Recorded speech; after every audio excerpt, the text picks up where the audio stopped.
Record. Hello, and welcome to the Albright Scholar for November 2020. As you can see, we're still on Zoom. My name is John Pankratz. I teach history at Albright, and each month it's my privilege to welcome BCTV viewers and residents of Greater Reading to take a glimpse inside our learning community up here on North 13th Street, to look at the work being done by teachers and students, and to think about its impact on all of us. Well, November 2020. We've been awaiting this month for quite a while. And the events of last week, I think, have drawn an enormous amount of attention. A lot of people cast votes in this election, and it looks like we have a result. And I thought it would be useful to bring one of my new colleagues, Nathan Hensroth, onto the show and to speak as a political scientist, someone who thinks in big picture ways and comparative ways about political developments, and share some perspectives with all of us to make sense of recent events. Nate, welcome to the Albright Scholar. It's great to have you on the show. Oh, thanks for having me. Now, Nate, you yourself are not a native Pennsylvanian, and I'm not either. You are, I think, from Ohio, or spent time in Ohio, and went to Centre College in Kentucky, and then spent time in Europe in Prague, and then did your PhD at another foreign university, the University of Nevada, Las Vegas. Yeah, there's actually a university there, more than just right. casinos. And so you have really a wide education, and as someone who specializes in European politics, kind of a special perspective on what goes on in the United States. Has that been useful to you in thinking about the last 6 months? Yeah, and interestingly enough, being in Las Vegas really helped as well, because when they're talking about Clark County politics, getting the vote out, waiting on these election results that are coming from Clark County and Washoe County, which is in the western part, which is Reno. Yeah, those are places I know really well. In fact, the current governor, his daughter was once in the grad program that I was in. And so it's interesting that a little state like Nevada became as important briefly as it did. And originally, I grew up in the Youngstown, Ohio area, so just west of the PA border. And so, like, culturally, where I'm from, most of my family are more culturally Pittsburgh than they are Cleveland. And I used to live in Iowa, so like swing states and highly contested states seem to have a lot of experience in that. So it's sort of appropriate that you've ended up here teaching at Albright in Reading, which has been pretty much the center of the action now, both in terms of the late days of the campaign, personal appearances by candidates or surrogates right here, but then also the center of vote counting and the state that seems to have put Biden over the 270 mark in the electoral votes as well. Yeah. So, yeah, it's right here in our backyard. Lots of action. Yeah. Although I look forward to some tranquility at this point. I do too. Were you surprised by the outcome, or was there anything in terms of the vote or the distribution of the vote that surprised you as a scientist? The outcome, no. It was a bit closer than I mean, almost all the pollsters were predicting. I thought, and again, this is just from my experience living in the Southwest, I actually thought that Arizona was going to go for Biden. And I think in the future, Arizona is going to be a blue purplish rather than the former red and then red purplish. I think it's going to be a blue purplish, and Nevada is pretty much entirely blue. So those things didn't surprise me. I did not think that Biden was going to win Florida. I don't think Biden is going to win North Carolina. I didn't before. Maybe he will. Georgia, that's a surprise. That was a surprise. I did not think that Democrats had any chance at winning Georgia. Theoretically, yes, demographic change, younger population, Atlanta metro area is fast growing. It's a lot Mhm. of white collar service jobs. There's a lot of art and music scene and things there. But I just didn't think it'd get there this quickly. Right, right. And we'll see how this all shakes out. But so the only surprise at the presidential level would be, from my perspective, would be Georgia. I am surprised that the Democrats weren't able to flip any congressional seats. Yeah, But at the end of the day, there's only one election that matters on election day, a presidential election, and that's the president's office.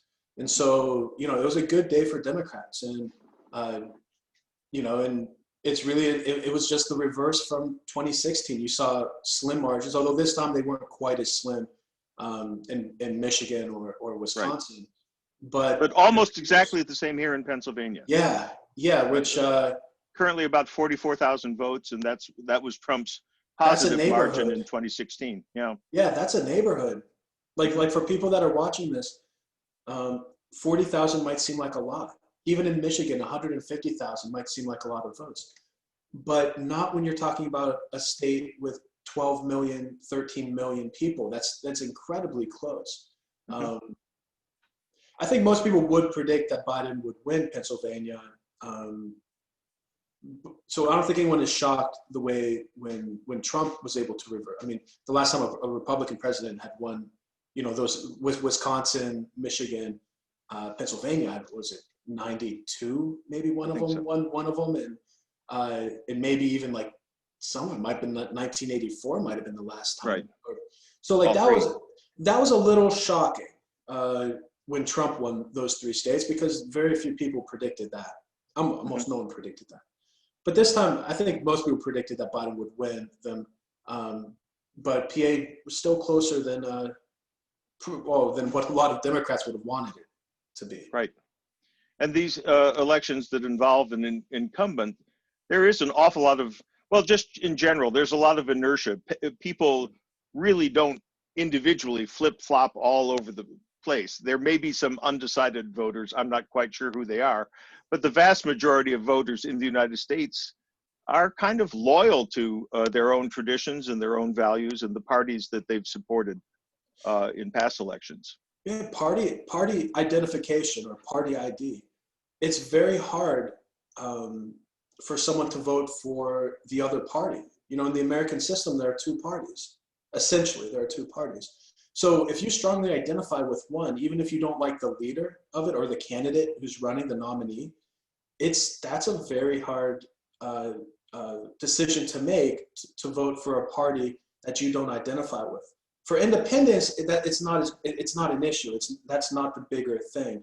And even independents are either usually lean one way or lean the other way. Hmm. Uh, but for those who are registered and firmly identified with one of the political parties, it's not an easy decision, no matter who the nominee is, to vote for the other party. Yeah. You Yeah. know, and yeah, It's turning your back on too much past tradition and behavior. it's your identity. Yeah, It's your political identity, which is strange in a two-party system because people have to compromise. Very few people, uh, even with the party they identify with, agree with every position that party takes. At least, like in general, when you bring them all together. But yeah, it's very hard to get over if you've been voting for the same political party for decades. It's very hard to switch like now that. that's different from many European nations where there are multiple parties.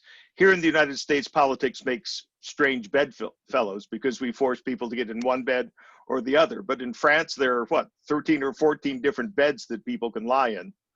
Yeah, and in most of those, particularly in places that use what's called proportional representation, Hmm. which means that you don't win a single district and only one person wins. That like the way that we have over here in congressional districts. Only it doesn't matter if one candidate gets 50.1% and the other candidate gets 49.9%. The 50.1% candidate wins that district. The other people, the other half, you only have to win by one vote. And yeah, and it's and and even in France and the UK, which do have more parties than what we do here in the US, they still use district systems. And so you still see a sort of a moderating effect where it's still usually at the parliamentary level, not the presidential level like in France, but the parliamentary level. It still usually comes down, historically, it would come down to someone from the center left versus someone from the center right. Although there have been a few instances where it was center right versus far right. That's happened twice. But in places like Germany or the Netherlands or the rest of the parliamentary systems, any party that typically can get 5% or more of the vote share will get parliamentary seats. The Netherlands, it's even lower. I think 0.5% or above, I think all those parties got seats. There's even a party for animals in the Netherlands. It's a party whose sole ideology is animal welfare. And yet they have parliamentary seats in the Dutch parliament. So Wow. in parliamentary systems, everyone can be a sincere voter. You don't have to be strategic. You don't have to say, I'm voting for the lesser of two evils, is sometimes how people say it. I don't have to choose between these final two people and just choose one of them. You can actually vote for who you sincerely identify with. And odds are, if enough other people can vote for him, then you'll have some voice. You'll have some sort of voice. I don't know, looking at my Facebook feed, I think that animal rights, that might be a really viable third party here in the United States. I think a lot of people like their pets better than they like the other party. I'll tell you that. It's called the Party for Animals. Besides, is it the Party Animal? It's like, that sounds like. Oh, I know them like, too. But yeah, it's a different way. Although the one thing that I do have to say about that is it requires people to pay more attention to politics, because you can't just fall back and say, well, I'm a Democrat or I'm a Republican or even I'm a Libertarian or I'm a Green. Libertarians don't really exist in Europe, but all those parties exist. But then there's like a lot more. So people really have to know where they fit in. And pay a little more attention. The issues, and look at prospective legislation and that sort of thing. Really study it. Yeah.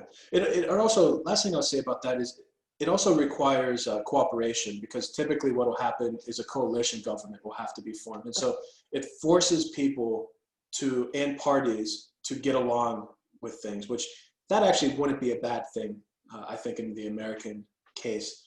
Even though both of our parties actually appear to be they actually are coalitions themselves. If we had a more, I think, obvious process where politicians and political parties were forced to form coalitions, that means that this party gets a little bit of what it wants, this other party gets a little bit of it wants, and people are used to that idea that compromise has to happen. If it doesn't, and that would be the expectation. Yeah, right. I mean, I think so many people cast votes imagining that their candidate is not only going to win the election, but that person's entire program is going to go forward. And so we have to vote this way, or we have to vote that way to avoid the other person's program being put into place 100%. And, given our system of checks and balances, that really rarely happens. No. And right now, given the Senate races, we have to see what happens in the runoffs in Georgia.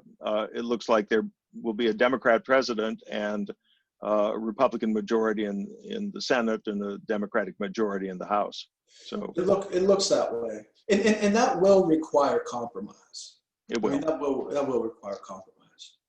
It will. Yeah, I heard an interesting interview or panel discussion from 2011 held in Louisville, Kentucky, and the two participants were a fellow named Joe Biden and Mitch McConnell, and they were talking on very good terms with each other. So I don't know whether that carries forward into 2021 or not. Historically, they've been friends. I mean, the truth is that Joe Biden is friends with basically everyone in Washington, D.C. It's hard to find. It's hard to find people who really dislike Joe Biden. Mitch McConnell, people still get. I mean, there are some there is more problems that some people have with Mitch McConnell, but then that also just comes when you're the leader. I mean, people had problems with Harry Reid, the Democrat from Nevada. When you're in that position and you're trying to get the outcomes that you want, there will be people who disagree with you. But Joe Biden, you know, if anyone is going to be able to make inroads, which it's not entirely on the president's back to do that. I mean, it requires both sides to do this, but he's certainly one of the people that I don't think you'll get an argument from him that there shouldn't be compromise. And then you just have to see where Mitch McConnell and Senate Republicans go with things. I think he's definitely, if there was going to be a split Congress, I think Biden is definitely glad that it's well, in some aspects, it's a Republican Senate rather than a Republican House, because I think House members are much more inclined to dig in their heels, and you know, I mean, they're just more antagonistic than what right, because they've got to run in. They've got to run in a primary in another 18 months, and they have to stake out their territory for those contests. McCarthy is just more antagonistic than what Mitch McConnell is. Now, behind the scenes, Mitch McConnell is going to be the one who really wins. So, like when things get behind, same thing with Harry Reid. Harry Reid can pretend to be a grandfatherly-like character, but behind the scenes, he's not pulling any punches. Someone like McCarthy is someone who I think it's almost like a dog that barks more than what it can actually bite. But that makes for problems when you're trying to compromise or have any type of negotiations, because it's being done publicly, which makes it very tough to do. So, but on the other hand, having a Democratic Senate would make confirmations. It would make the confirmation process much easier. So. Right. I know so many of my students imagine that there might be some sort of third party that would express better their own values and preoccupations. And yet I often divulge to them the bad news that third parties not only don't succeed in American political history, but they end up producing the opposite of the effect they intend. Yeah, typically it takes away votes from that third party voter, their second choice. Yeah. The second choice, assuming their second choice. I mean, it'd be hard to imagine a Green voter whose second choice would be a Republican or a Libertarian. Same thing. You would expect a Libertarian second choice typically to be a Republican, at least in the U.S. And so, yeah, usually voting for a third party, but it depends on at the individual level what people view the reason for why they vote. Right. If your vote is to affect the election, then voting for a third party doesn't make any sense. But if you personally view the reason for why you vote as a self-expression of your political ideology, then it does fulfill that when you vote for the Green Party or the Libertarian Party, or I don't know what was Buchanan's third party that he had for years. I forget what that one. Oh, right, yeah. I was thinking, no, James Buchanan, he was a Democrat. I was thinking Pat Buchanan. Pat Buchanan, I know. Yeah, the one who I don't think has ever won election. But if that's that's a normative, which means there's no right or wrong. That's how each of us thinks internally why we vote. As a historian, the fascinating thing to me, or the convenient thing to me about American politics, is that it's like baseball. It's basically the same game it's always been, right? It's 60 feet to home plate and 90 feet around the bases. And, you know, ever since 1828 or after 1828, we've had this dominant two-party system, because it's the one way to make sure that somebody's going to win a majority of the electoral votes, and we won't have a kind of a split result. Like I said, I love the Southwest. I mean, Las Vegas is my favorite place in the world, favorite city. The Silver Party, which I'd never heard of before I went out there. Have you heard of the Silver Party? This was I've heard of William Jennings Bryan, but I think that's different. Yeah, it was a Mountain West based political third party that wanted the free minting of silver. as a way of building wealth for a bunch of people that were having a hard time getting their hands on gold. And but it got gobbled up, just like a lot of these third parties do. The guy from Louisiana, Huey Long, I think Huey Long that sort of had his own movement down there. Third parties are sometimes gobbled up, and sometimes third parties gobble up the major party. So William Jennings Bryan really does take over the Democratic Party and his sort of free silver platform in some of the same ways that Trump's populism has taken over the Republican Party over the last 4.5, 5 years. Yeah, well, certainly over the last 4 years. Yeah. We'll have to see where it goes from here.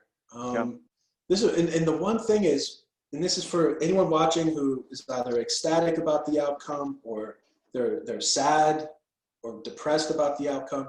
There's going to be some type of a reset button because like Joe Biden, I mean, he said early on that he wasn't going to run for a second term. Right.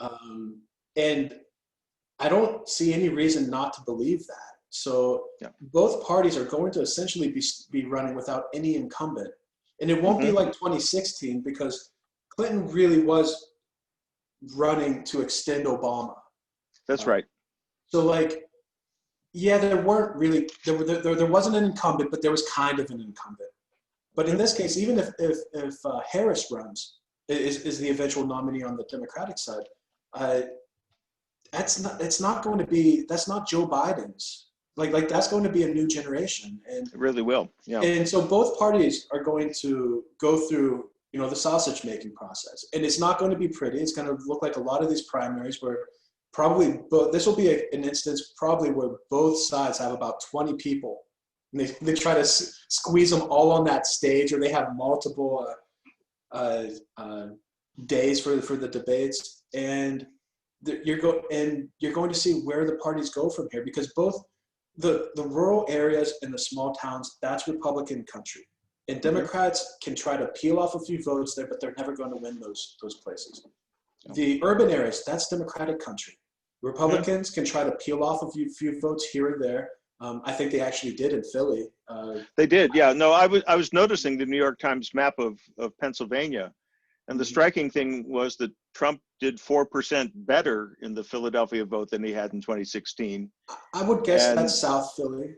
Or Northeast Philly, right around the Four Seasons landscaping firm. Whereas Biden improved on Clinton's totals over 2016 in almost every other eastern county, including Berks County and Chester County and Delaware County, Montgomery, all of those. It's going to be a battle for the suburbs. And I know it sounds cliche to say that, but it's going to be a battle for the suburbs, and neither party has control of that. And it's an interaction. This is because a lot of times people will think, well, it only matters what the one party does, but that's not true. It matters what both parties do and how they interact with each other. If Democrats move very much to the left with the more of the progressive wing, and Republicans moderate, then it's going to be hard for a future Democratic candidate to win the suburbs. The Republicans could very easily make pretty big inroads in the suburbs. If, on the other hand, the Democrats find some type of a big tent that works, and Republicans go with like a Tom Cotton, or a Freedom Caucus, Jim Jordan, a team. They're not going to win the suburbs. No, that'll turn off educated suburban voters then. Yeah. And if people really want to see a third party, although many times when people say I want to see a third party, it's usually like their third party. So if it's a green, it's like they want to see a green third party. If it's a libertarian, they want to see a libertarian third party. So they say we need a third option, but it's always their option. Right. But if both parties go populist, so the Democrats go progressive populism, Republicans go more not conservative but like nationalist populism, then you might, and you at least have the context to see a centrist third party emerge. I mean, that's a big step to make, but that would be where your John Kasichs, your Jeb Bushes, Hmm. your the old Blue Dog Democrats. For I don't think there are very many of them left anymore, but that's where you might actually see a centrist party emerge because the votes to be had are in the suburbs. So that would be because the third party needs to be able to win for it to be sustainable, and I could see a context where that would happen. Now I honestly don't think it'll happen because we're so ingrained into two parties, but to see a viable third party emerge, it would almost have to be a centrist party with the two established parties, Republicans and Democrats, moving further away from the center. Right, because I think political extremism gives an opportunity to the other party to take over the middle. Exactly. Yeah. But if they also stay extreme, then it's like right. Then the middle's up for grabs. Yeah. Who wins the suburbs if it's Trump against Bernie? That's a question that it's like because neither is going to be all that popular in the suburbs. So yeah, I mean that'll be where possibly but it's definitely the future fights are for the suburbs. Small towns and the urban areas, those are essentially one party rule now. I mean, it's long gone are the days when you could see both parties getting elected in major urban areas and also in small towns. It just doesn't happen anymore. There's no doubt that we live in a society that experiences all sorts of divides, but I think that one really is different. There's no question that cities need the countryside and the countryside needs cities in order. It really is a symbiosis. But in terms of the experiences and beliefs and values of the people who live in those two different locations, they feel like they're worlds apart. Yeah, and it's completely legitimate because people have different needs. People have different. Yep. I mean, if you're out in the countryside, you're going to have agricultural needs that are simply non-starters in urban areas. If you're in an urban area, public transit, it's a major issue. A farmer doesn't need a subway, So, no. So it's completely legitimate to have different political priorities because they're inhabiting different spheres, different spaces. Well, we'll see. Certainly, social media is a difficult communications medium to come to consensus. It allows us to accentuate our differences. Maybe I should just have more guests on the Albright Scholar, because then a rational discussion of politics past, present, and future is still possible in this way. Good luck with that. Good. Yeah. Good luck with stopping social media. I agree with you, but good luck with that. No, I fight the battles myself. So, what can I say? What can I say? Well, we are just about to the end of our half hour. So I really want to thank you for sharing some bigger perspectives and wider perspectives, a little bit away from the partisan feelings that we all know about and feel ourselves. And we thank all the rest of the viewers who tuned in. And I will see you in another month's time on another edition of the Albright Scholar. Thanks for having me. Thanks, Nate. Good night.